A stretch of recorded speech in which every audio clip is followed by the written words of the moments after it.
Une minute de silence en mémoire des victimes du drame récent de Karimama à l'ouverture des travaux de la deuxième session extraordinaire du Parlement au titre de 2019. Une session qui va être consacrée à 7 points dont 2 ont été examinés et adoptés à l'unanimité, sauf une voix, à la faveur de la plénière de ce jeudi. Parmi les 2 lois votées, la proposition de loi modifiant et complétant celle du 21 février 2003 portant statut de la magistrature en République du Bénin pour suppléer au vide fonctionnel dans les juridictions dues au départ massif de magistrats à la retraite. Le texte adopté permet désormais aux magistrats qui le désirent de rester hors hiérarchie en fonction jusqu'à l'âge de 65 ans, c'est-à-dire après admission à la retraite à 60 ans. La seconde loi adoptée à l'unanimité sauf une voix et qui a d'ailleurs suscité d'intenses débats reste la proposition de loi sur le renforcement juridique et judiciaire de la gouvernance publique. Une loi qui vise à corriger selon ses porteurs la mauvaise gouvernance publique traduite par des agissements qualifiés de conscients de certaines autorités politiques ou administratives qui exposent l'État en engageant ses responsabilités.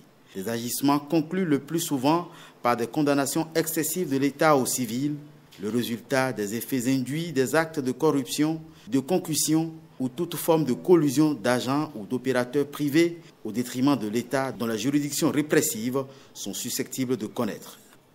Pour rappel, les condamnations prononcées contre l'État de 2011 à 2016 par les juridictions nationales et étrangères, arbitrales et étatiques sont évaluées à plus de 150 milliards de francs CFA. C'est pour prévenir, tout au moins réduire ces risques, que la présente proposition de loi est soumise à la représentation nationale. Pour les députés porteurs de la loi, il est temps de décharger l'État qui semble désormais avoir d'autres priorités, le cas échéant. Je suis totalement d'accord que lorsque quelqu'un a été responsable, il faut qu'il paye. Mais si nous voulons attirer des hommes d'affaires, si nous voulons que les gens investissent dans notre pays, nous ne pouvons pas aller leur dire que dans notre pays, si l'État entre en relation avec vous et que l'État est en faute, la responsabilité du commettant est dégagée. Et que donc, vous allez dire, bon, je vais aller m'en prendre à un petit fonctionnaire désigné comme bouc émissaire ou coupable, etc. Nous avons des milliers de populations qui attendent de l'eau, qui attendent des écoles, qui attendent des hôpitaux, qui attendent tout. Et on prend l'argent, on prend un milliard, on donne dans la main, on met dans la main de quelqu'un. Et on se partage. On ne peut pas continuer. Si on est soucieux de la bonne gouvernance, on doit arrêter ça. Et c'est ça qu'on veut arrêter avec cette loi. Pour dire qu'il faut mieux gérer les ressources de l'État. Mieux gérer les ressources de l'État et situer davantage les responsabilités dans le cas de conventions et protocoles conclus par l'État béninois et d'autres États. Il peut y avoir des contrats signés ici au Bénin. Mais peut-être que le Bénin ne sera pas le tribunal de Cotonou ou autre, ne sera pas le tribunal compétent en cas de litige. C'est peut-être le tribunal commercial de Paris ou autre.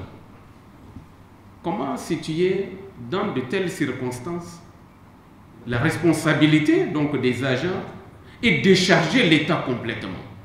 J'ai comme l'impression qu'il y a un certain nombre de réglages qu'il va falloir faire pour que cette loi nous permette d'atteindre l'objectif de la sanction de la responsabilité des agents publics dans des écarts de comportement, mais en même temps tenir compte aussi d'autres paramètres, bien entendu en rapport avec les relations avec les États et d'autres partenaires.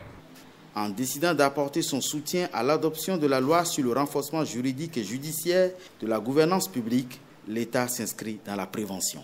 Désormais, c'est dit que, à ce que nul n'en ignore, celui qui entre en rapport avec l'État, avec un fonctionnaire de l'État, avec un agent public pour conclure un contrat, doit savoir les conséquences d'un laisser-aller, d'un laxisme qui lui aurait permis d'obtenir plus tard en aval la condamnation de l'État. C'est pour cela que le gouvernement, par ma voix, salue l'initiative.